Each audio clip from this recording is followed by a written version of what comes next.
Hello, Space Junkies, and welcome to episode 76 of What a Piece of Junk, the Star Wars podcast here on the Fandom Podcast Network. I am your amiable host, Scott Botman, and with me this week, as always, is my original Wookiee co pilot, the inimitable man of 1,000 nicknames, our very own Dave Filcloni, Mr. Nathan Miracle. Nathan, how are you doing out there, bud?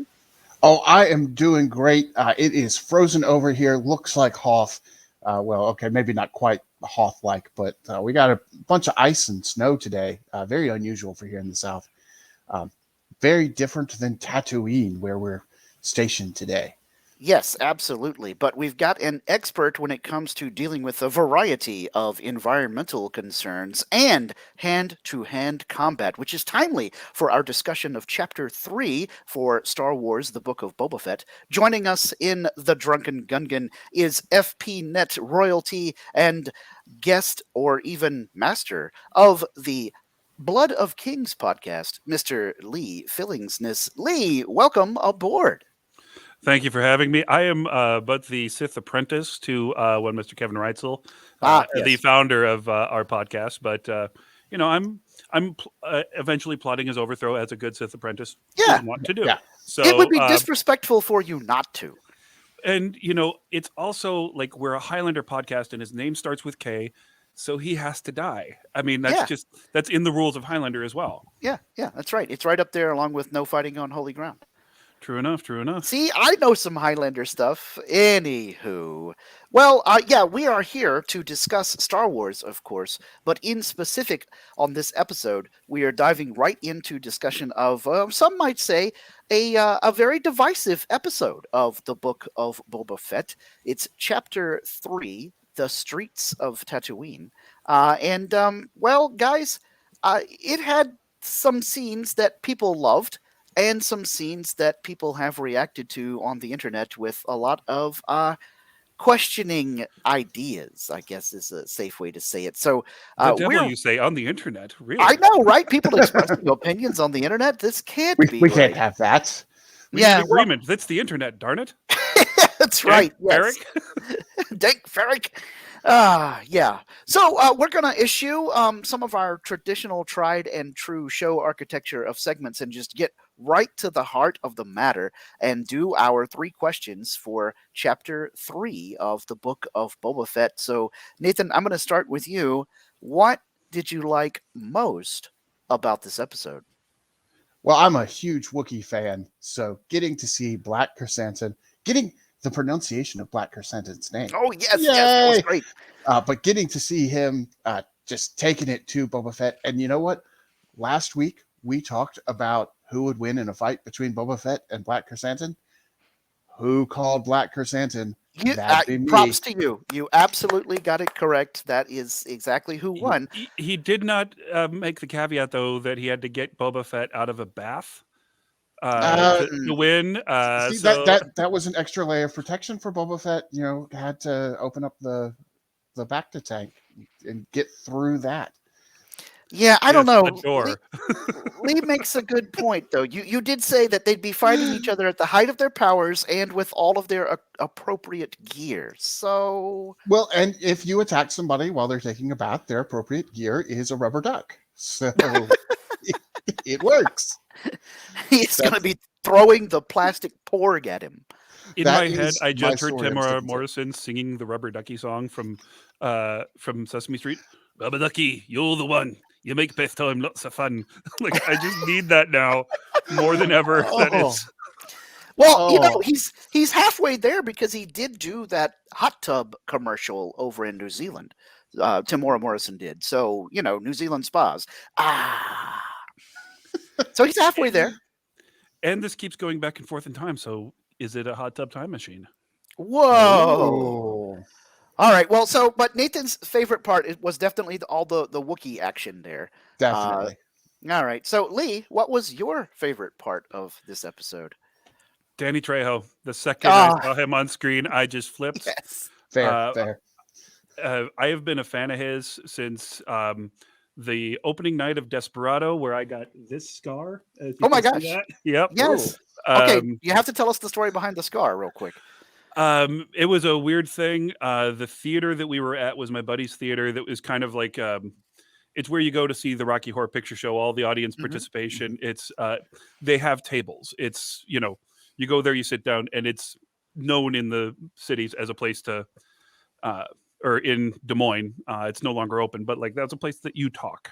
It's not like a normal movie theater where you just all sit there, look at the screen. Like it's set up as a dinner. The waiters come through. This guy told me to shut up a few times, and I'm like, whatever, dude. And he was about to get all huffy with me as we're leaving, and then he stands up and I stand up. I look him in the eye, and then I keep standing up about another 6-7 inches, as you are wont to do. Yes. Yeah. For everyone listening at home, I'm basically a Wookiee. I'm about 6'7", massive shoulders. I am, as a friend of mine called me, bad guy big, and I do play bad guys almost exclusively in films. So, so this guy goes out to his car, and I'm hanging out with my buddies. They're smoking. I never was much of one, but it's always kind of fun to hang out with your buddies after the movie. And this guy comes up and he's like, "Hey, man," and I'm like, "What now?" And he grabbed a club, and he hit me over the head with it, and did not realize, like I said, this is kind of that place. Everybody there that night was my friend. Yes. And so I just kind of gave him a look, and I'm like, what? And he's like, "Yeah, you got a smart mouth on you, blah, blah, blah." And I'm like, "Yeah, that's what this place is." And he's like, "Yeah, well," and suddenly his buddy, who I knew from high school, kind of taps him on the shoulder, lets him know that he's been circled. And not all of my friends are nice people. I don't say. This is Des Moines. I grew up with members of a band. I shouldn't say their name, but they had an album called Iowa. You've seen their T-shirts in every Hot Topic and Spencer's Gifts. I think you know where I'm going with this. So those guys. So this guy who had to go to the car to get a meat tenderizer to hit me is now circled by the scariest people in Des Moines. And, I'm bleeding and angry and just kind of like, yeah, I'm not really sure if I want to fight having just gotten hit in the head with a club. Right. But this guy backs away and he's waving this thing and he's like, "Yeah, I'm going to find you." And I'm like, "Whatever, dude." And went away and, got a few stitches from it. But yes, I've been a fan of Danny Trejo. Even that could not ruin my fandom of his. Played the character Navaja in that show. And anytime I'd see him in something, like I saw him in Heat just a couple months later is when that came out. And he's still, that guy from Desperado. And then, keep on seeing him in other stuff. I loved his 2 cameos in the Muppet movies recently. Yep. "Hey, I'm a Muppet." Like the best line ever. I love both Machete movies. And in fact, the Machete Juggle, have you guys heard of that? The proper order to watch the original 6 movies was from Machete, 4, 5, 2, 3, 6. Yeah. And he skips 1.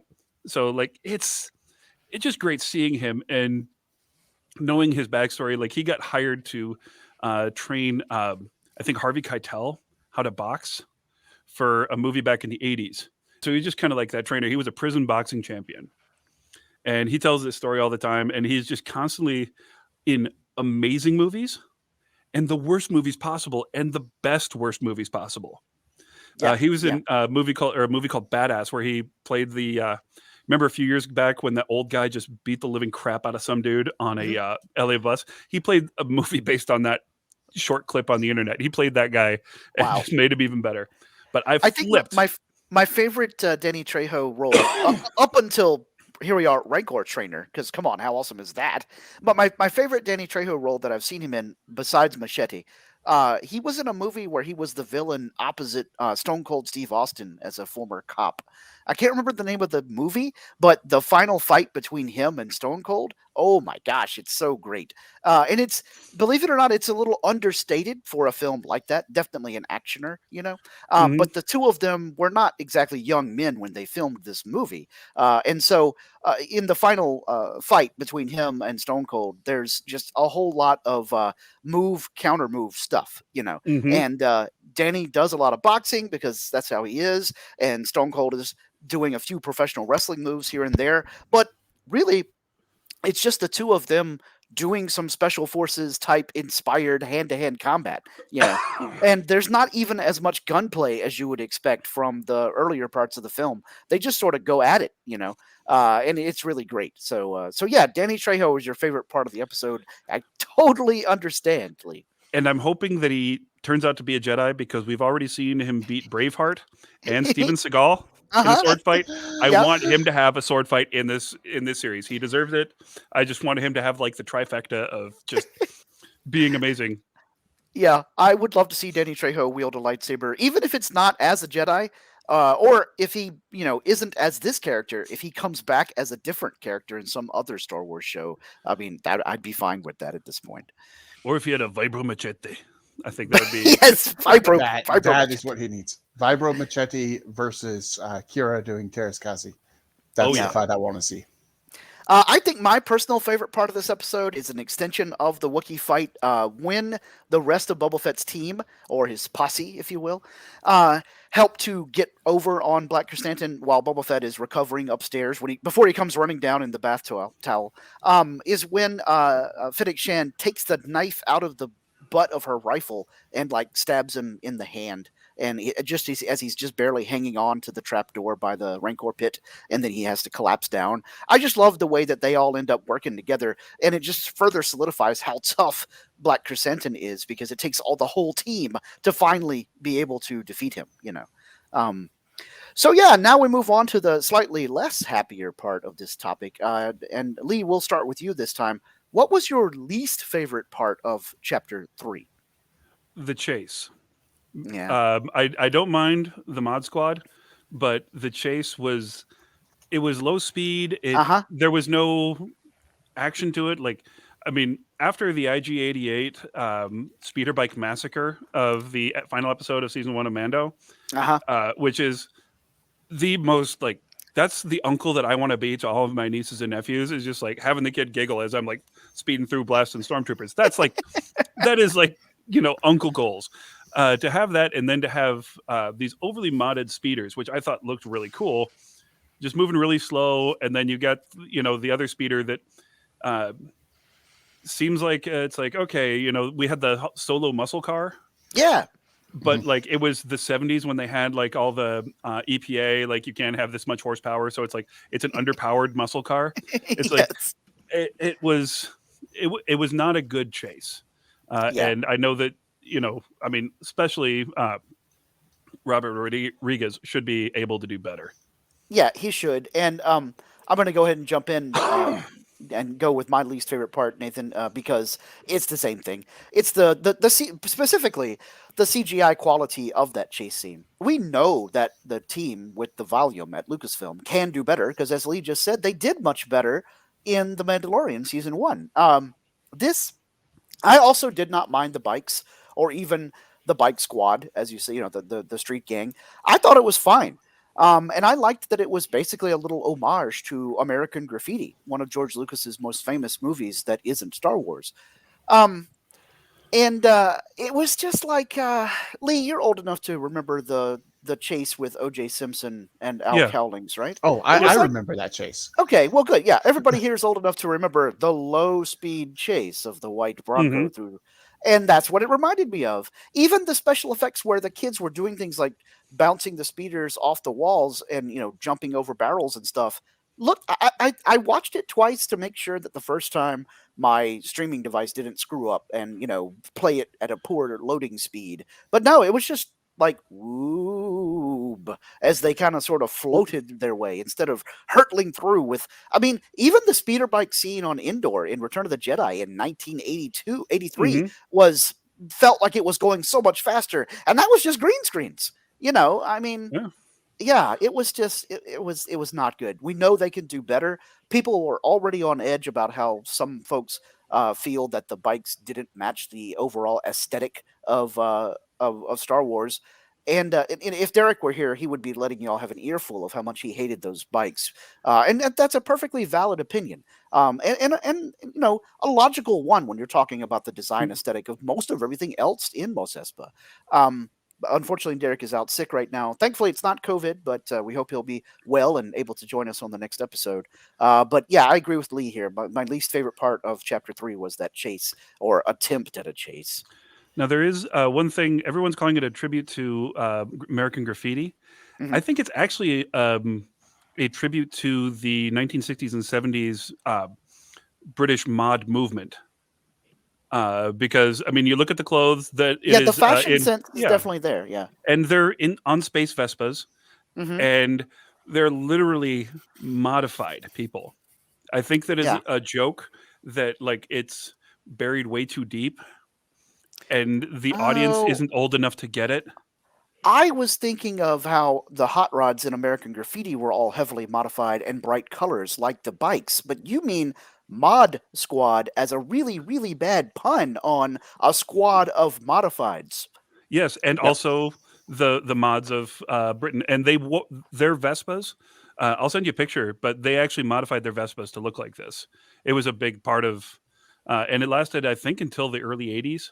Wow. Because you had the mods, the trads, and the punks were like the three big movements. The trads were like the old Savile Row. The mods Hmm. are kind of what you think of, almost more like Austin Powers. And then the Okay. punks, obviously, Sid and Nancy, that kind of thing. Yeah. Yeah. People with lots of zippers and safety pins. But it's not Yeah. necessarily something that somebody in this fandom is going to get right away. Yeah, that's interesting. A pretty deep cut there. All right, Nathan. What was your least favorite part of this episode? Well, I'm going to make it 3 for 3 here. My least Mm. favorite part was the chase. And I agree with Scott specifically. There were a couple of times where the CGI just really took me out of it. I think the best part of the chase was the end when he wrecked into the fruit. And we'll talk about that in a little bit as well. But yeah, that was definitely my least favorite part. As you mentioned, Derek is out sick today. So since you guys both talked about the chase, I will mention what he's told us, and that was the scooters, the Vespas, specifically how much they didn't match the aesthetic of Tatooine. It's not that we haven't seen that sort of aesthetic in Star Wars. We have, but it's usually in Coruscant, the big city, where you can keep something like that nice and clean. And it just didn't quite make sense on Tatooine, where sand gets everywhere. So Of course, it's rough. yeah. So I personally enjoyed the Vespas themselves, but I can certainly see Derek's point of they didn't quite fit on Tatooine. Yeah, and also for me, the story beats, if you will, during the chase were somewhat cheesy in and of themselves because you had them crashing through fruit, you had them breaking mirrors and or breaking glass and hitting other passersby, and then right down to uh, dudes moving a painting of Huts playing poker as they were walking across the street with the painting, and somebody crashes through it on their speeder, and I'm And just Boba like, Fett is in that painting next to yeah, Jabba. yes, Yeah. yes, and I'm like, really? It was almost a cartoon, and not in a good way, like Dave Filoni's Clone Wars type animation. Yeah. All right. Well, moving on to question number 3. Lee, we'll start with you again this time. What connections did you see to the rest of the Star Wars galaxy? Well, I mean, the first one that really stuck out for me was the Star Wars Holiday Special. Mm-hmm. I've ridden beasts 20 times this size, and we Yep. saw him riding the The mythosaur. the Play-Doh dragon, as I call it. Yeah, yeah. Now that's supposed to be a mythosaur, right? I know that the faithful Wookiee is not canon, but isn't that Yeah. supposed to be what a mythosaur looks like? Well, it didn't have the tusks. Oh yeah, you're right. I wonder. Yeah. What, yeah. Okay. I think it was just some weird, 70s animation dragon thing. Also, obviously, we have the Pikes in Solo, but it was it the Gunslinger episode of season 1 where they go after Fennec Shand the first time? Yeah, And with the Toro or whatever his name was. Yeah, and you go into the cantina and it's dead and it's empty, and there's droids working there. There's no business for the Assassin's Guild, and it's like, okay, crime's gone away, or like there's just no protection. Mhm. And I feel like that's the connection that is going to be made, that like the Pikes at some point leave and like the Hutts are no longer there. Like it's just, there's a power vacuum and nobody feels comfortable working. I think that's where that's going. Okay, yeah, I could see that. Uh, and that's a good connection, and one that I didn't necessarily pick up on right away. So yeah, good observation. Nathan, what connections did you see? Well, I always like to pick up on little small connections. So I mentioned when the speeders crashed into the big pile of fruit at the end of the chase. That fruit we have seen before. It is the Melaroon fruit, and it first made its appearance in episode 1 of Rebels. Ezra was trying to steal one of these, and that's how he met the rest of the gang. Um, so they didn't just Oh, go get some existing fruit. They actually made that fruit for this scene to be the fruit from Rebels. wow, that is a deep cut and good observation there, Nathan. That's really cool. Now, also, yes, applause. Now, also, Lee has mentioned that in the painting that got busted in the speeder chase this episode, we had Boba Fett in the painting with Jabba. Did anybody else see any other notable Star Wars characters in the painting? This is just an off the cuff question. I didn't. I Salacious Crumb, Bib Fortuna, and Ula. Nice. Okay, Yeah. cool. I got to go see if I can find a still frame shot of that painting. Or heck, this is the era of the internet. I'm sure that somewhere I can just buy a copy of that painting right this second. If not right this second, give it a couple days. Right. Yeah. Expedited shipping, you know. Yeah. Supply chain be darned. Well, for me, the biggest connection that I saw was when Boba Fett was slowly cruising into town. This was during the flashback part, where he is going to go talk to the Pikes about protection money. Walking down the street on the other side of the rows of impaled stormtrooper heads is Pelly from The Mandalorian with her pip droid crew that we meet in season 1 of The Mandalorian. Amy Sedaris, of course, as space mechanic Pelly Motto. So it was great to see Pelly setting up shop, or maybe just continuing operation there in Mos Espa, even during this era of right after Return of the Jedi, where Boba Fett is still embedded with the Tusken tribe. Although I was kind of sad this episode, you guys, to see that the rest of his Tusken tribe appears to have been wiped out. Even his little buddy, the little kid that was his buddy. Jimmy Kimmel's son. Yeah. It was. Is that really played by Jimmy Yeah. Kimmel's son? Oh, that's Yep. awesome. See, now this is why having an actual stuntman and fight choreographer on the podcast network is a real asset. I did not know that was Jimmy Kimmel's son. That's pretty cool. Yeah, as sad as I am that the Tuscans got wiped out, it was really obvious that that was going to happen at some point, because he doesn't still have them when the Mandalorian starts. Well, So they see, had to yeah, write him and out somehow. we were talking about this last episode where y'all were saying something would have to happen to them because when we see Boba Fett in The Mandalorian, he's a lone guy all by himself in the black outfit with the weapons and he's tracking the Mandalorian. But then he's also hanging out with him with the Tusken tribe who teach the Mando and Toro about the water fruits and how to find the the bantha, or no, sorry, the dewback that they're out there tracking down. Um, and so my mind was thinking perhaps the group that Mando and Toro talked to is Boba Fett's tribe, and he just met up with them later because he was off on some other mission. But now I see that's not the case. That's a whole different tribe of Tuskens that talked to Toro and Din Djarin. So I'm sad because I liked the little kid Mando, or Tusken and all. They did a good job of making me care about creatures that not only are characters that not only have no faces but have no real lines. I mean, they have subtitles, of course, but that's a very different kind of thing. I think all of the actors, including Jimmy Kimmel's son, did an amazing job of bringing to life those characters with such a limited tool set with the big masks and all. Yeah, and that's a skill that you get more with British actors than almost anybody, because they still emphasize mime and the ability to portray a character physically rather than just through exquisite dialogue. Once the Stanislavski method, you hear method actors, it's like, I'm just going to be this character and I'm going to act this way and I'm going to have the lines and feel it instead of like know how like your character moves, how they breathe, and it's really fascinating to see just how much you can get out of this character and understand in general what they're saying.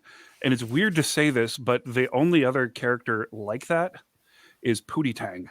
If you remember that movie, the guy never said a word you could understand, but you understood what he was saying. And you get that a lot from the Tuscans, and I think that's fantastic acting on all their parts, even though you never see their faces, and they don't get when you don't have a line that you deliver and you don't see your face. It is a special area that you're in as an actor. You can call yourself an actor, but that is technically extra or stunt work.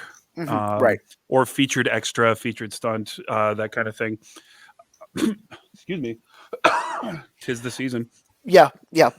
There's a very obscure cult sci-fi film from back in the day that emphasizes that kind of acting as well, because the main character, the protagonist, is mute.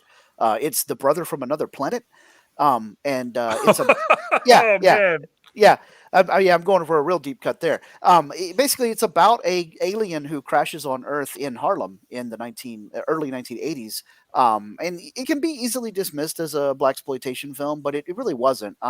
It was, and the alien just happens to resemble an African American, a black guy, and so he ends up in Harlem and experiences life there. But because he's an alien, he can't speak English, and his species doesn't talk, so he's mute. So the whole film is about him interacting with or waiting on the rest of the characters, who are all Americans in New York City, to react to him. Fisher Stevens is in it, and it's a really good film. But very much the same idea of, I'm going to have to get my message across and be this character without speaking any lines. And it's a challenge. Yeah. So speaking of without speaking any lines, or at least physical acting, normally this is the part where we would do our essentially third or fourth and fifth question that we customize to each episode. But since Derek isn't here to help us customize questions, and we do have Lee, who is a guy who understands fighting on screen way better than any of the rest of us, we're just going to let him talk for a few minutes here, and Nathan and I will pepper him with questions about the centerpiece fight for this episode. And that is, of course, when Black Chrysanthemum comes and attacks Boba Fett at his palace while he's in the Bacta tank. Our Star Wars Smackdown from last episode brought to glorious full-color life, although it turns out not to be quite one-on-one. So, Lee, when you saw this scene, well, first of all, when the tub opened and Black Chrysanthemum pulled him out of the Bacta, were you thinking immediately, oh, here we go, they're going to start doing martial arts? I knew something was going to happen, and I thought, if I was a paid assassin, this is exactly when and how I would do it. Mm-hmm. They had the moment of professional courtesy because, and I'm not sure how much of it's canon, but they have actually worked together before. Mm-hmm. But that moment, like in the street, it's like, yeah, I see you, I'm coming for you. Anything that happened, anything that has happened in contemporary Marvel Star Wars comics is canon now. So that whole history of them, of Black Chrysanthemum used to be a gladiator, and he and Boba Fett worked together. That's all canon. Yeah. But what about his metal hands? Because like the knife wouldn't have worked on his metal hands. That's I'm thinking. So what I'm thinking for that is the Hutts helped him get new organic hands. Okay. Well, anyway, the first thing that Chrysanthemum did was find him when he's weak, which is classic strategy, whether you're talking Clausewitz or Sun Tzu. He is not armored. He is not prepared. He is literally asleep, and he is shocked awake. So whatever physical advantage that he would have had, or a physical preparation that he would have had for a fight, is non-existent. So he has to wake up, find his balance, recognize how slippery he is, which I have fought on concrete floors in traditional karate, and when you're sweating, that is definitely a thing. And when you're, he's trying to I woke up into a nightmare at that point. So he has to do what he can to get out there. I would not have necessarily gone right for the whistling birds because he's spending way too much time putting that on.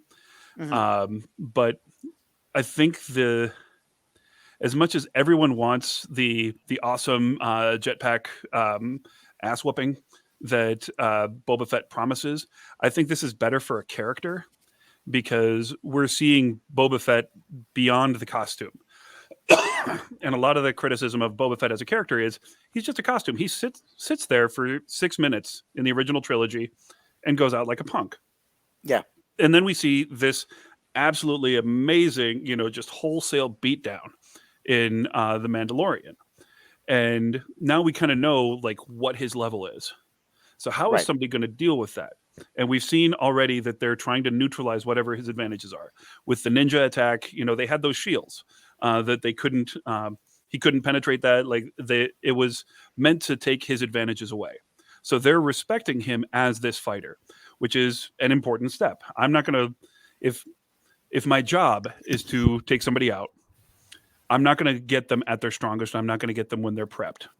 Now, my job is to fight in the ring, which I've done for years and years. I wait till the referee says go. I make sure that he is prepared to fight me. I've actually a couple times said, hey, I don't think he should be in the ring with me. This is not going to go well for him. I did not come here to play patty cake. I'm going to hurt him. And ref went to the coach. Coach talked to the guy, and a couple of times that guy bowed out. Wow. Yeah. And when you fight full contact, you fight full contact, and it's not you're meant to be respectful to everybody. But if when I was doing Olympic style taekwondo, heavyweight started at 180 pounds, and I fought at 240 at like lean as beef jerky. Yeah, like that was where I was fighting. You were nuts if you fought under 220. Yeah. And I fought this dude that was 183. And it's like, dude, you should not even be here. But I shouldn't have to play patty cake. Right. Keep you safe. You shouldn't have to hold back. Yeah. Yeah. Yeah.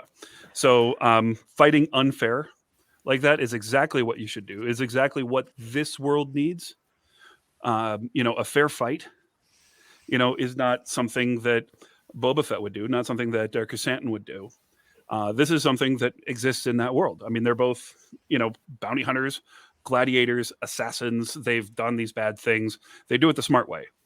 They don't do it like heroic warriors, standing on a hill and proclaiming everything. I thought that was brilliant. I thought actually having Chrysanthemum win was a very good choice because it makes our character vulnerable instead of awesome jetpack man that we've lived with since 1979 when I got my first one. Right. So a lot of people have compared Boba Fett to the Star Wars version of Batman. He's better when he has all of his gadgets, and he's at his best when he's had X amount of prep time. There's a meme of how Batman could beat almost anyone if he has enough prep time, right? Yeah. And do you think that this episode leaned hard into that because it showed that without all that stuff, he, while a clone and a clone of an excellent warrior, he's still just a dude? I think so. And I think, again, we do need to take into account that one guy was prepared to go in and kill somebody. Another guy was sleeping. We're not really seeing that level. I think when we look at the beatdown from Mandalorian, he goes up against a whole bunch of stormtroopers with a stick and wins. Yeah. Wins hardcore, definitively, in a way that made us all cheer. Because it's the first time we saw Boba Fett do anything interesting. Right. Other than stand there in a really cool costume. And everyone complaining about this, it's like, he's already killed more people in each one of these episodes than he did in the original trilogy. Right. He's already done more, like we're getting what we've always wanted. It's just not enough. I don't know. But the prep time, I think, and I think also when we've got the flashbacks where he doesn't have the armor in the segment I call Under the Tuscan Sun.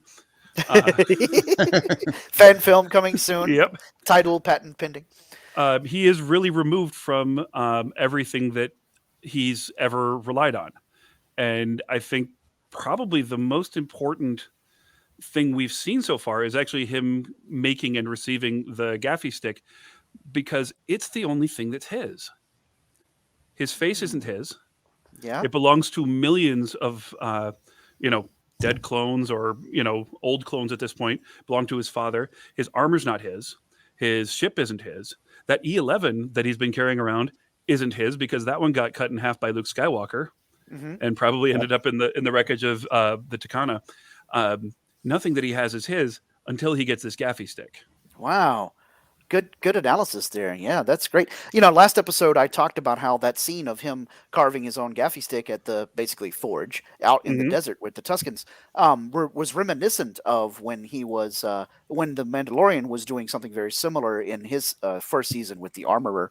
But there's another layer to it there where you talk about how making that ceremonial weapon is the one thing that is truly belonging to Boba Fett, his sense of identity. And it is interesting to note that during the fight with Black Chrysanthemum, the only weapon with which Boba Fett scores a hit is that gaffy stick, and it sticks into Black Chrysanthemum. Nathan, what did you think when you saw the Wookiee continue fighting with weapon hanging out of him? Yeah, that's what amazed me because piercing somebody is deadly. If he were human, that would be it. He would not survive that hit. It only takes maybe an inch or so to actually kill a human with piercing, which is why daggers are so deadly. The rule that we have is the width of 3 fingers across that can puncture any organ in the human body. Wow. Yeah. Piercing weapons are not to be trifled with. But apparently Wookiees, they can have that big spike sticking out of their back and be just fine. It made me think of cats and bears and that type of animal have a different muscle structure that actually slides around, which is why you can pick up a cat by the scruff of the neck and it doesn't hurt the cat. And dogs are that way too, and bears, and primates, humans and apes and whatnot don't have that. And that keeps a lot of that type of animal safe, doesn't keep humans safe. And I wonder if this means that Wookiees have a similar layer of muscle that can move around like that. Well, you'd also think about the hide that it would have, like a warthog, something like that. I mean, if you've ever gone hog hunting, you need to take a big bullet to get through the hide on those things. So, and we also have to remember that is a piece of wood. It's still going to hurt. It's going to, make Chrysanthemum curse a little bit, but it's still. See what I did there? Hey, but it's still, not necessarily. I would have rather gotten hit with that than with the metal spiky end. Yeah, True. So Lee, by the time Chrysanthemum gets downstairs, the mod squad, which I'm going to call them that from now on, thank you very much. The mod squad, decides to get involved. Did they do anything that you thought was inventive, or was this a case of these kids don't really know how to fight a Wookiee? How would they have known how to fight a Wookiee? But what they did was they showed that this is actually a group of people who have fought together. That is one thing. Everyone's like, oh, if you're outnumbered, you're screwed. Well, most people do not know how to fight as a group.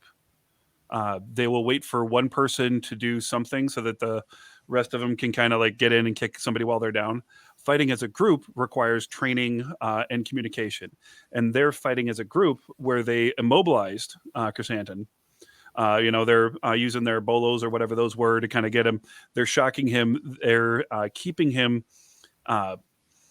almost. You ever see those videos where you put like a little barrier around like a Pomeranian and they feel like they can't get out because they have that barrier. Right. When he's in that box, he's got to figure out which way to go. And every direction that he has to go brings him closer to one weapon, but turns his back on somebody else. And that's a moment as a fighter, from the fighting side, not just the choreography side, that's a moment as a fighter that you exploit. So if I'm part of this group that's circled somebody, the second I see his back, that's where I go. If that arm comes out, I'm going to wrap that up in my bolo. I'm going to do something like that. but I'm going to make it so that the guys around can capitalize on my movement. So that was actually really good thing. And then when Chewie's just or when Chrysanthemum's just like, screw it, and he sees the two Gamorrean guards coming up. Now they're the ones that are the most probably lethal. Mm-hmm. While they were able to kind of immobilize him for a second, as soon as Chrysanthemum kind of gets up, he's got his knuckle dusters, he's got the armor, and he's got a huge strength advantage. Even though these guys have been genetically modded, there's just being of that height and that kind of strength, and having enjoyed walking away from being outnumbered. When you can hurt one person more than they're used to ever having been hurt, and their friends see it, that takes a lot of the testosterone out of them. But the Gamorreans, they're the real, they're there to kill. They're there to, do the grunt work, the dirty work. That's their purpose in this world. And they got those sick knives. And so he goes and he tries to take them out. So he's very smart in doing that. He goes for them, bites the neck. He is fighting dirty, which as a gladiator and just as a fighter, that's exactly what he should do, because he's outnumbered at this point 7-1. And then 8 once Fennec Shand gets in there. There's no time for good manners and sportsmanship. This is when you fight dirty, and he never stopped fighting. Yeah. Once everything changed, he is situationally aware this is a professional killer. And I thought we haven't really seen something like that happen in the Star Wars universe to this level. I mean, we kind of have the Jango Fett fight in against Obi-Wan, but we haven't seen something escalate like this. There are things they could have done a little bit better. They could have relied a little bit more on the genetic mods, made him a little bit cooler. I mean, dude's got a flamethrower wrist. He could have, saved Wookiee hair. Come on. That's right. that's the first thing I would have done. I would have lit him up. But, they have their modus operandi. Last week when we talked about the possibility of Boba versus Black Chrysanthemum, I did bring up the one thing that I thought would help Boba the most would be that flamethrower. Set the Wookiee hair on fire and you suddenly have an advantage. Now, one of the mod squad had a weapon that looked familiar to me. I wanted to see if you two thought the same thing. We've been calling it a bolo, but I think we've seen that before in the Star Wars universe. If I recall correctly, one of the guards in Snoke's throne room had a very similar weapon, but with a red glow instead of a blue one. Oh, he had kind of a chain whip, which, very similar. There's different families of weapon. And when it's, that's done in bar segments rather than chain segments, or so it's not truly flexible, but not truly rigid. Yeah. So a very similar weapon used in a very similar manner. These would be closer to what's called a kusari fundo, which is a Japanese weapon. It's basically a chain with two about half-pound weights on the end of it. You swing those, you pop those, you put them in your fist, make your fist that much stronger. It's interesting to see them going into these different weapons. Because the vibroblade, kind of perfect. She went right for the kidney, a good move. And I think the choice of that sets them up more as robbers and thieves and thinking fighters rather than just straight killers. Yeah, we've got this other biker gang that just like goes in, takes stuff, is obviously going to get their butt kicked harder this time than they had at Tashi Station, which, God, I love that scene so much. Yeah, it was so good. It was. They got that actress to look so much like Koo Stark. I was just like, ooh. Yeah. I liked the part at the end where Boba Fett grabs the drink from the bar and it's just, Yep. Yeah, so good, so good. So now, Lee, you had mentioned that you wanted to say a little bit more about the weaponry that the Gamorreans use. In the original trilogy, we saw Gamorreans with big axes, big vibro axes. But these knives, now correct me if I'm wrong, but they look a little more like the Mekla from Star Trek with the Klingons, right? They do. There's actually a couple different influences here. Now, you've got there's this weird Bible from about the 15th century called the Mashevsky Bible.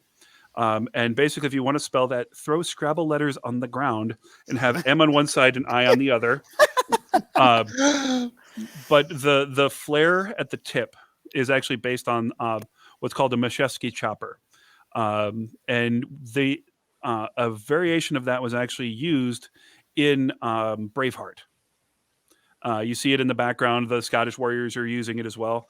The curve to the blade actually reminds me a little bit of an African shura or a weapon called the Sika, which is sort of a curved blade. You see it in Spartacus.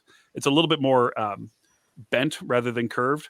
Very similar also to falcata, kopis, kukri, various other words that are hard for most people to pronounce. But the hilt is really interesting.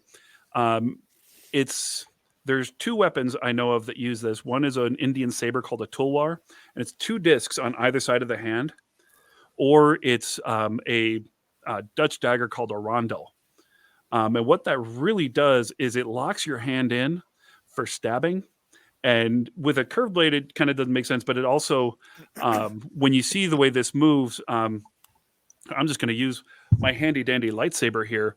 If I don't have anything kind of holding my lightsaber in place, when I hit, it'll move back and forth. I've got a solid grip, but it's going to push back.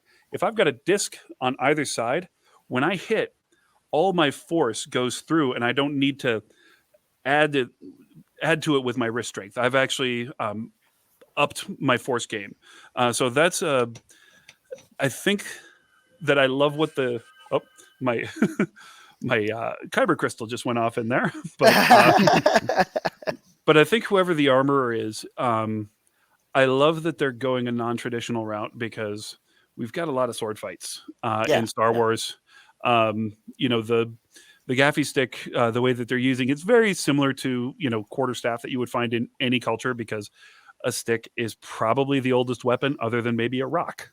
Right. So that's in every martial culture. I've personally studied German, Swedish, Chinese, Korean, and Japanese variations on that length of stick. But that knife particularly shows me that we've got an armor who's a really cool guy. I'll also say I've got something cool coming. A friend of mine was on a show with Robert Rodriguez. It's called Man at Arms. Yeah.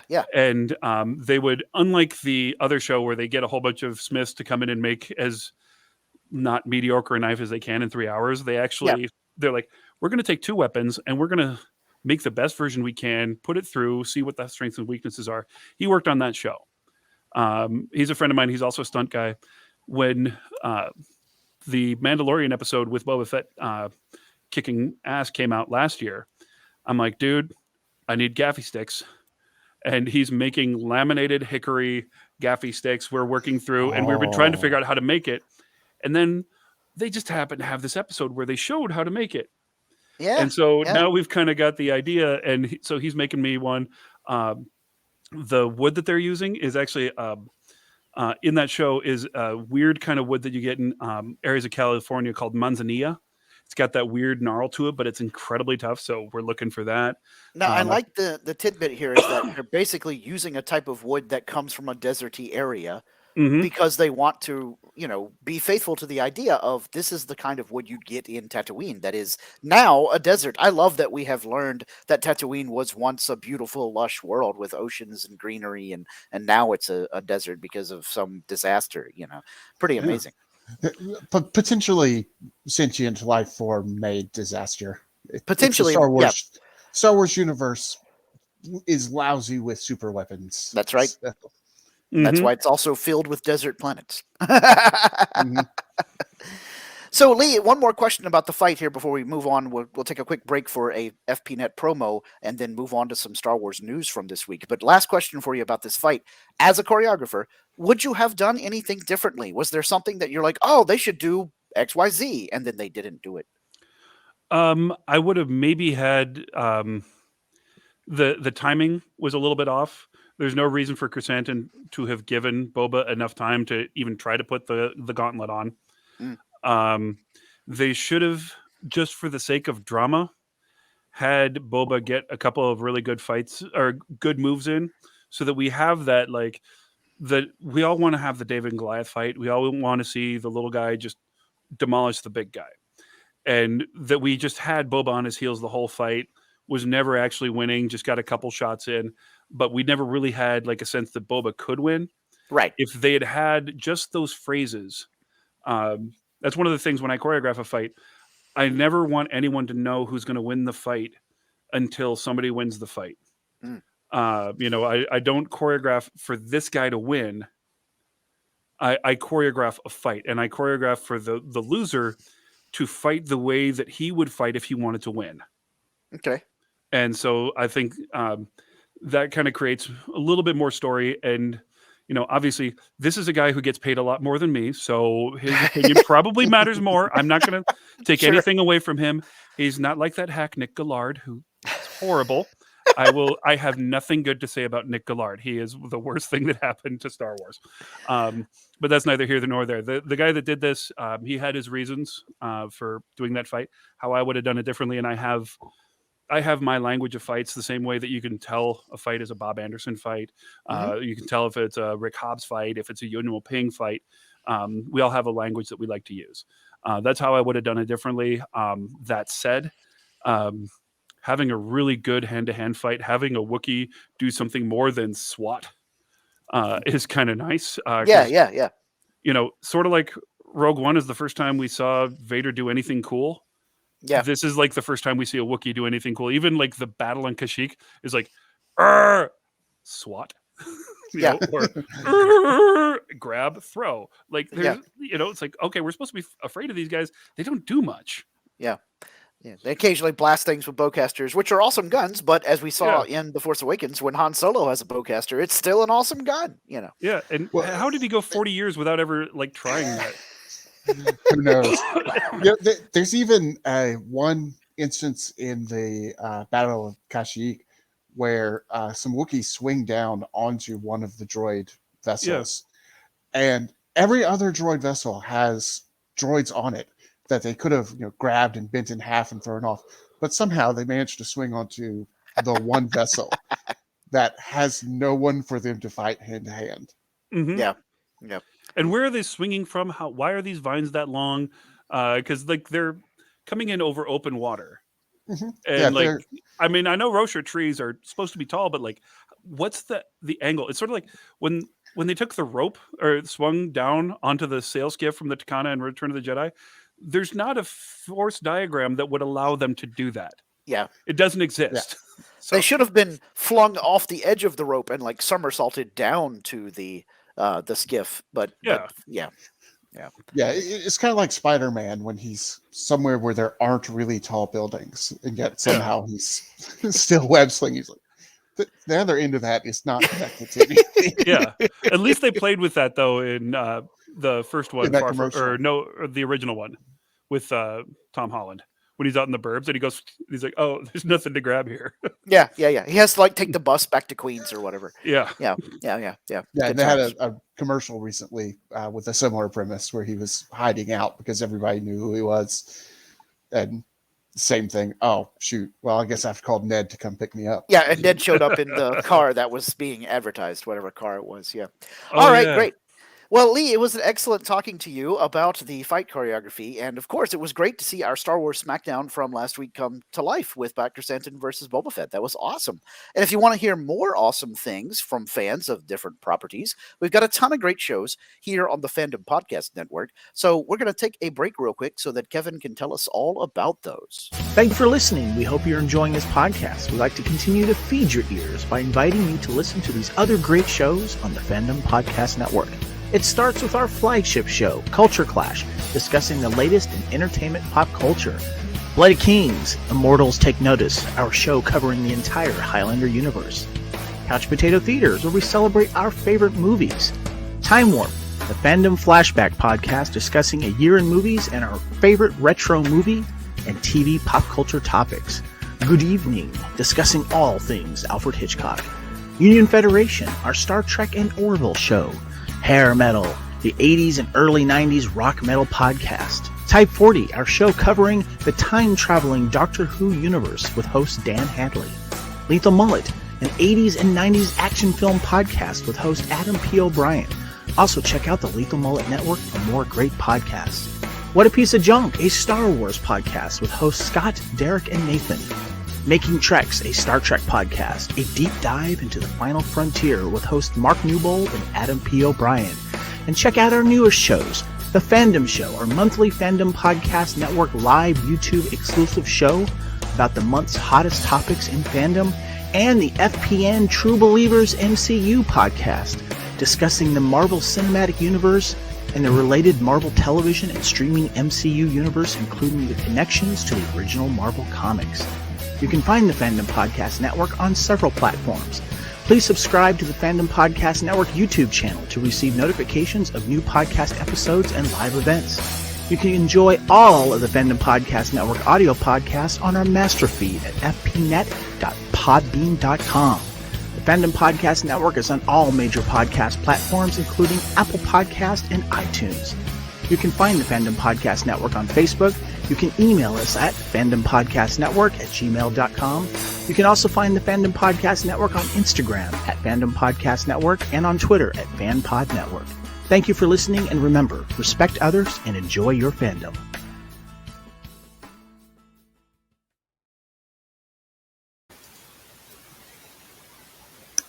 Awesome. Thank you so much, Kevin, for providing us all that information. So, guys, we're going to take a quick departure from the world of the Book of Boba Fett, and I'm going to mosey on over to the bar here on Tatooine in Mos Espa and see if I can find something to drink and see if there's any sort of Star Wars scuttlebutt and rumors out there on this chilly evening, even here in Mos Espa. Okay, guys, I'm back from the bar. I'm taking it pretty simple tonight. I'm just drinking some good old Mountain Dew. I have seen Darth Handsome, that is to say Lee, over there drinking something out of his big gulp. I'm assuming it's just water, but maybe I'm assuming wrong. Well, not I'm drinking Diet Pepsi, but I just came from the gym today, and I've got a shaker bottle that I use for my protein shake, and in honor of today, I use this bottle. Yes, the little thermal detonator bottle from Galaxy's Edge. And because we were doing about Boba Fett, I used a specific type of protein. This is the whey. The whey. Wow. Oh my gosh! Wow! We're not worthy. We are not worthy of that pun mastery. Oh my gosh, Lee! How many times have you been to Galaxy's Edge now? I've been 3 times now. Okay, because I've seen a large collection of lightsabers happening over there. Yes, I was very fortunate. Last time I went, the first time I went, I had to do the elemental nature because that gives you the Rancor tooth. Yeah, such a cool hilt. And very cool. I kind of feel like it looks more elvish, like it's from Rivendell. Kind of has a cool look to it. Went back again with my nieces and nephews. Or with my niece and nephew, and we all did one. And that one, I came out with this. Okay, and so the gold and silver. I guess that's more like the Jedi Temple Guardian. Yeah, this is the Justice or whatever it is. And my sister originally did not want to do it. She's like, "Oh, it's stupid. I don't need a lightsaber. It's for the kids." And then she was there, and she's like, "I wish I could have done this." And I ended up getting a slot to do another one later that night. And so I made her one. I gave it to her for Christmas. Oh, you're the best brother. Yes, I really am, because, I mean, she's unarmed against her children. She needs to. Wow. Yeah. And, her nickname since we were kids has been Snotty Pants. So I got her that green kyber crystal. Boom. And then there was another opening later that night. I just asked, because I wanted to complete the set or get as close as I could. And lady's like, "Yeah, well, it's going on about 10:30." And I'm like, "Doesn't the park close at 9?" But I didn't say anything because I'm like, I'm going to take this. And so I go in, and I'm waiting, and I go to Oga's Cantina and, had a couple drinks, had my Bantha Fizz or whatever it was, and got I now also have all of the glassware. Nice. I've got the beer flight, all that sort of stuff. And then I get in there, and a company had bought out the entire park after close, and they didn't know that when they gave me the reservation that it was private, but I had paid for it. Oh, And wow. so like there's this company, and like here's like some random giant just sitting there, like, can't wait to build my lightsaber. And they're like, what department are you in? And I'm like, oh, I'm in IT. Which is true. Like, they didn't ask what company I work for. I'm like, I'm in IT. And they're just kind of like, give me the side eye. And so I build my lightsaber up, and I see that there's an empty slot. And I'm like, can I buy that one too? And they're like, well, we can't really do it. I'm like, you're going to make, another $220. And so I built these two. Nice. And so I completed the set. I've got all 4 types. I don't have all the different pieces, but Right. kind of cool. And I've got all 4 crystals, and I also bought the Ahsoka Tano color changing lightsabers. I got Ooh. I still need to get the original set, but those are going for like $1,100 right now. The Jeez. ones that she had in Mandalorian, which why Yeah. isn't that like widely available? That's like the ones that should be. Yeah. So. Yeah. Well, that's pretty cool. Nathan, are you drinking anything of note, or are you just kicking it with H2O? sticking with the melted snow over here. Ah, yes, the melted snow works for me. All right, well, guys, the bartender only had one interesting piece of Star Wars news for me, but it is a doozy.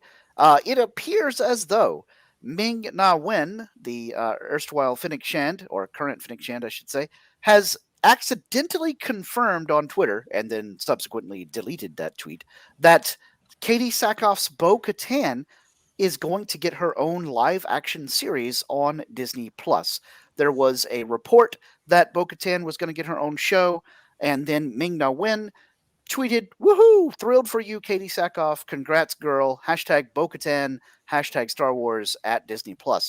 But then almost immediately, Fennec Shand there deleted this tweet, because clearly this was given out to you ahead of time, shall we say. One might even use the word leaked.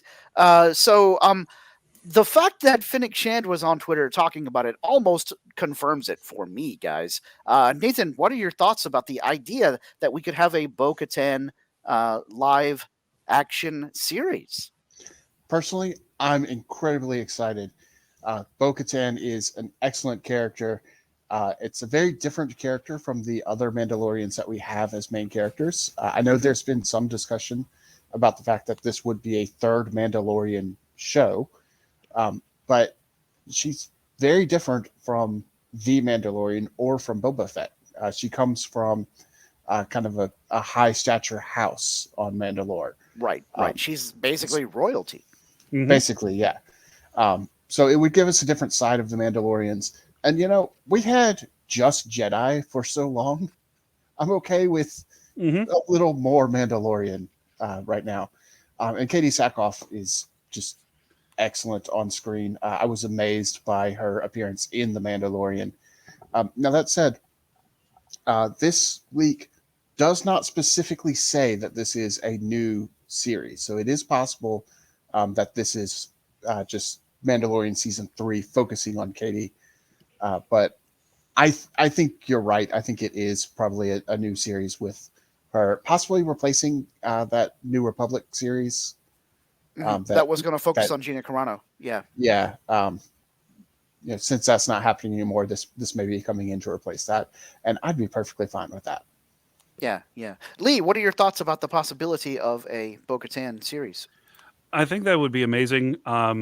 If for no other reason than I was a huge fan of the Karen Travis novels, that gave so much depth to the Mandalorian culture, like the warrior culture, that kind of got erased by Clone Wars, then kind of got brought back with Conquer Dawn and everything that we have with Satine and Bo-Katan later on.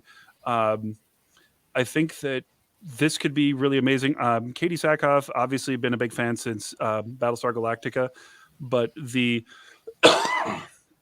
emotional range that I've seen her show in Longmire, which is one of the most fantastic TV shows of the last 15 years. I think she can bring something to this universe and enrich it a little bit more because just like we saw that there are other tribes of Tuscans, we do have these other tribes of Mandalorians, other ways to be this type of warrior. And the idea of self-defining, but also of living up to the cultural expectations and all that really is an amazing part of an actual warrior journey. It's not just a hero. I mean, we kind of saw how the static idea of a Jedi is what led it to its downfall in the prequel trilogy. Because a Jedi is also by definition a enforcer for the Republic. Right. Instead of like a warrior that is self-determined, everything goes to committee. I think that having respect it for the warrior culture, and also somebody that was part of the Night Watch and understands the dark side of that, understands the downfall of the bureaucracy that kind of led to Mandalore's destruction. And I'm really hoping that we do get to see the Night of a Thousand Tears. We haven't seen that yet. Right. And I want to know what happens. I want to know really in between her getting the Darksaber in Rebels and how that got lost. Yes. I want to know that story more than anything else. Like I think that's very interesting because we do have kind of a sunny day on the way for Mandalore, and now we know that it didn't happen. Yeah, I wholeheartedly agree with that idea. I almost hope that this Bo-Katan series, and I do think that you're right, Nathan. There's a small chance that this is not about a solo series or focused series on Bo-Katan, but I really think it is, and I think you're absolutely on the right track with saying that it was going to replace the Gina Carano Rangers of the New Republic, the Cara Dune focused series. But I want this to be set, like Lee just said, a little bit in the past to show us how Moff Gideon got the Darksaber. What happened to it after that really feel-good moment? Rah, rah, yay, let's go team in Rebels, Because you feel like we should be in a golden era for the Mandalorians. The Empire has fallen. Bo-Katan has the Darksaber. She's going to be the new Mandalore, etc., etc. What happened? Don't do like they did in the most recent Matrix movie or even in the sequel trilogy. There was a huge chunk of the story that happened before we got to that story. Just like in the Matrix, there was a big machine civil war. We didn't get to see that. You just told us that it had happened, And the same thing with the fall of Kylo Ren. Yes, he was one of Luke's students, and then he turned to the dark side. Well, what happened? Show us that story, right?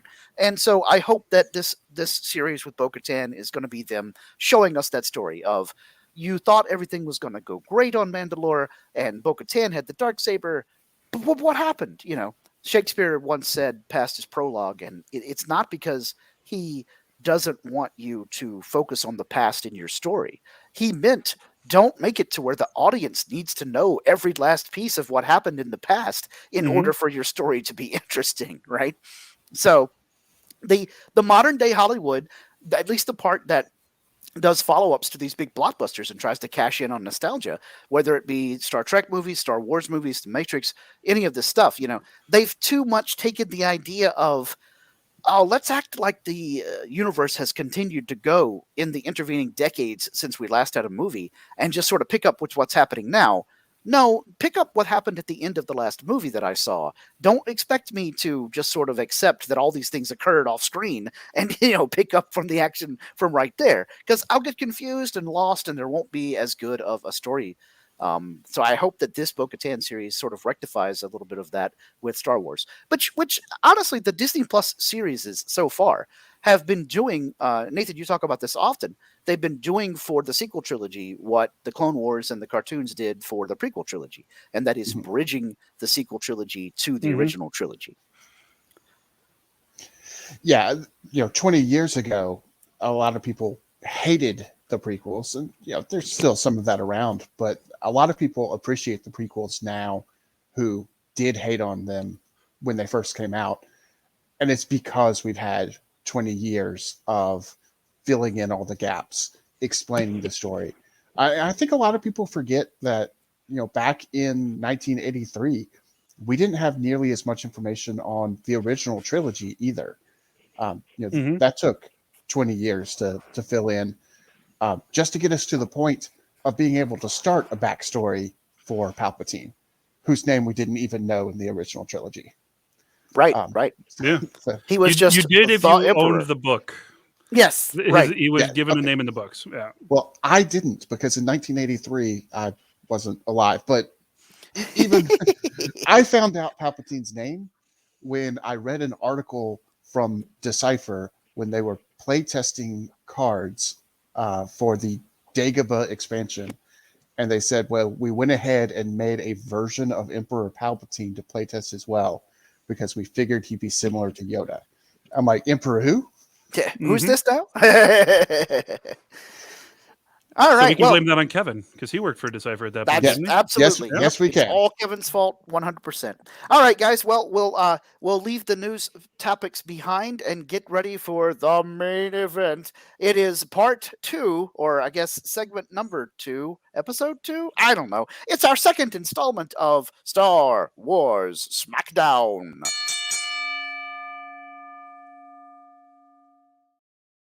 So last episode we had Boba Fett versus Black Chrysanthemum. This episode, Black Chrysanthemum. Yes, this episode, by popular demand, because we did in fact find a way to put up a poll on our Facebook group, it is going to be what would happen if a Tusken Raider fought a Gamorrean. Now, I am often fond of saying a Gamorrean guard, because that's what the action figure that I bought back in the day was called, but it doesn't have to be limited to one of Jabba's guards. It could be any Gamorrean, just a stock Gamorrean, as it were. So Nathan and I are going to make our brief analysis as we did last time, but since Lee is here, and as you can all tell, he is an expert when it comes to fighting, especially cinematic type. By the way, I just want to say, the bell just gave me weird little flashbacks. As soon as that hit, I'm like, oh, like I immediately, like my shoulders went up, like I gotta get off the stool. Like I just, yep, I was not prepared for that. Very so thank you. Yeah. A very accurate bell. Yep, I've got your attention now. So yeah, Nathan, Tusken versus Gamorrean. Who's winning? What's happening? All right. Well, there's one big thing that we need to take care of first, and that is Tuskens have sniper rifles, and man, are they good with them. Because we see them take out some guards on that train through windows while the train's going at speed. Even before that, we saw them hit pod racers in episode 1. Yeah, that's not easy to do. No. Yeah, forget about even hitting the pilot. Hitting the pod itself is just incredibly insane. That's actually part of my theory why Obi-Wan is behind the death of Owen and Beru Lars, because he was trying to say that Sand people are not that accurate. It must have been the stormtroopers. He had Owen and Beru Lars killed so that Luke would go off and fight the war. Dastardly. Ooh, gosh. No, I don't want that to be true. Because the Sand people are there. Obi-Wan says something, they go away. And the Jawas and Beru Lars, the only important deaths that we see, that we don't know who did it. Well, but we do know it's those stormtroopers who are looking for Duke Skywalker. Yep. But what were they riding again? Oh yeah, Dewbacks, not Banthas. Ooh. Yeah. So anyway, sorry. I'm going to assume that the Tuskens don't have their snipers rifles, because if they did, and this started at range, no contest.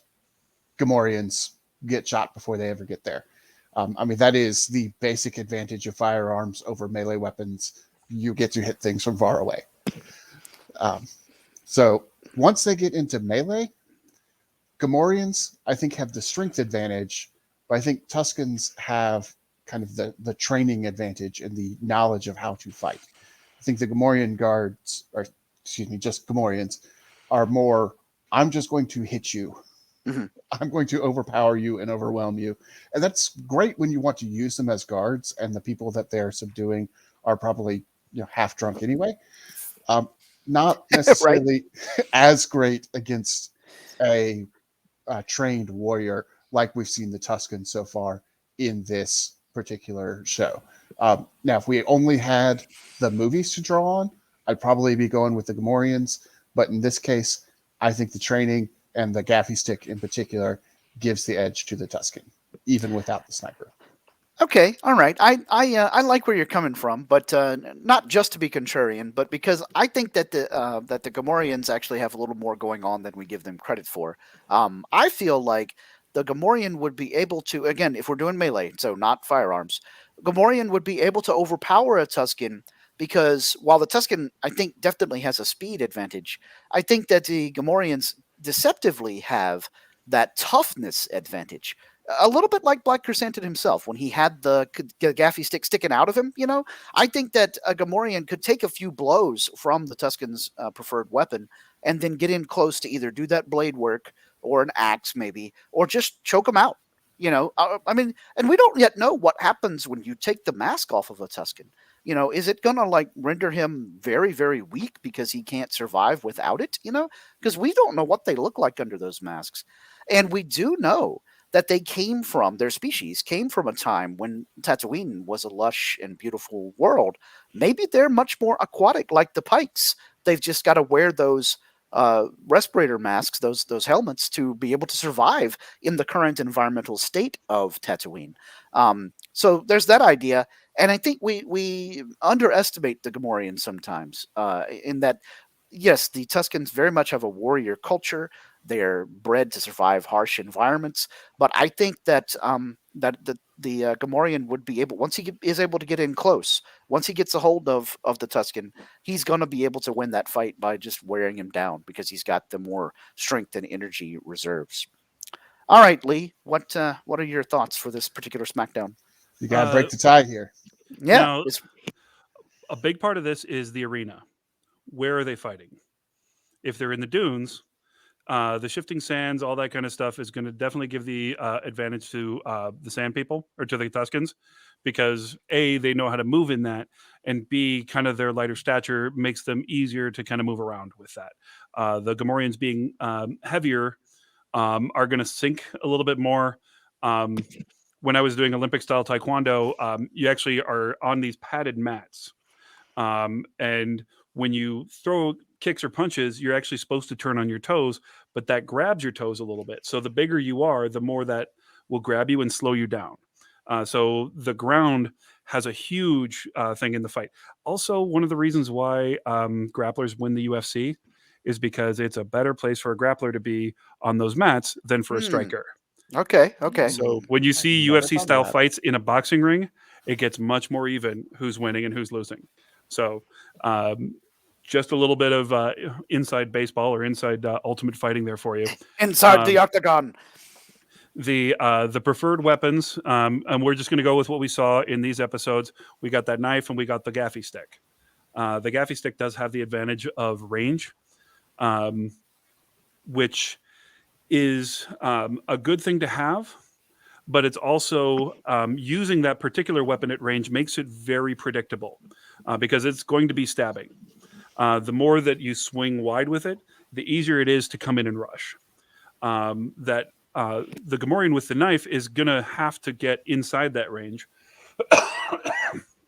which basically, until he is in striking range, he is in danger. So you got the spike, you got the spear end, you got, even just blunt force trauma is going to hit that. Once he's inside, most of the advantage of a staff weapon goes away unless you do some very specific training. Now, some of that can be done with footwork. Some of that can be done with... there's the way we think a weapon works, and then there's the way that a weapon actually works. Right, and it's physics, forces, mass times acceleration. You don't need a big swing to get big power.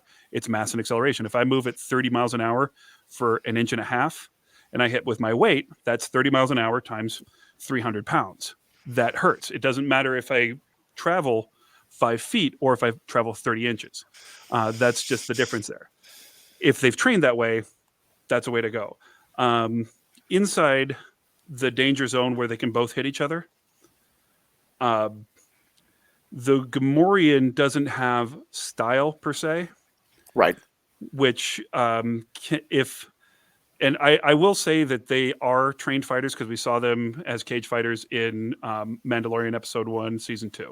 Mm-hmm. So we know that they have a certain level of skill that they've cultivated for a specific purpose.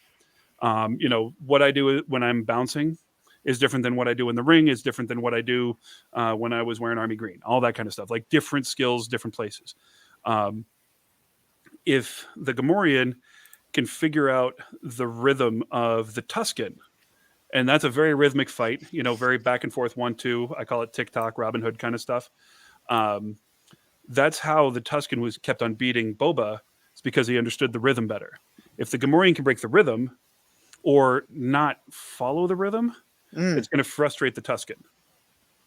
However, the Tusken is going to have the cardio advantage, whereas the Gamorrean is going to have the muscle advantage. And so there are ways for both of them to win the fight. But I would say in a pitched fight, closed arena, those specific melee weapons, I'm going to give it to the Gamorrean. The more space in the arena, the more it's going to edge toward the Tusken. Okay. All right. Excellent analysis. Yeah. Thank you very much. This could explain why we see the Gamorreans inside the palace and we see the Sand People out in the dunes. Yeah. Yeah. Although I've often wondered, and I think I know this, Gamorreans are canonically from a different planet, right? Because yes. I believe Gamoria is it's its planet. own planet. Yeah, they don't really fit into a desert world with the big green pig guys, Okay, well, great. That's an awesome Star Wars Smackdown, Lee. Thanks for your expert analysis. I can't wait to see who we're going to discuss next episode. And so, Nathan, why don't you tell people about where they can go to find us on the internet and then chime in about what they want to hear on the show or just about which they want to see as the next competitors on Star Wars Smackdown. Absolutely. There's several places that you can find us on the internet. You can find us on Apple Podcast, Stitcher, Podbean, Spotify, iHeartRadio, Google Play, pretty much anywhere you get your podcast. Now even YouTube, you can find us there. You can find us at any of those places. You can contact us on Facebook, the What a Piece of Junk, a Star Wars podcast page. Derek runs that, and he'll be putting up a new poll to see what we want to have for our Star Wars Smackdown next week. You can also email us at whatapieceofjunkpod@gmail.com, or you can contact us on Twitter at whatwars or Instagram at Fandom Podcast Network. Now, Derek, hold on. I can't ask Derek to tell us about the Apple Podcast reviews. I'll do it. Yes, please leave us a review on Apple Podcasts. We love any kind of review or feedback, but we certainly love those 5-star reviews because if we don't get good reviews, you're going to upset the Wookiee. And the Wookiee nowadays is Black Chrysanthemum, and man, does he get upset. And so, we don't want him ripping people's arms out of their sockets here on the ship. It makes a big mess. It's tough to clean up. And Cal gets all upset with me when I make a big mess here in the studio on board the Drunken Gungan. So please leave us a 5-star review on Apple Podcast Review. But before we go, we do want to still do Derek's favorite part of the show, even though he's not with us this week. But we're going to take a moment to talk about what Star Wars t-shirts we're wearing. Nathan, what have you got on for a Star Wars t-shirt this episode? I am wearing my Nacho Baby t-shirt. Yes. This is one that Scott got for me from a local Tex-Mex place that has an image of Grogu made out of nacho chips. I love this shirt. Wear it quite often. This is my shirt.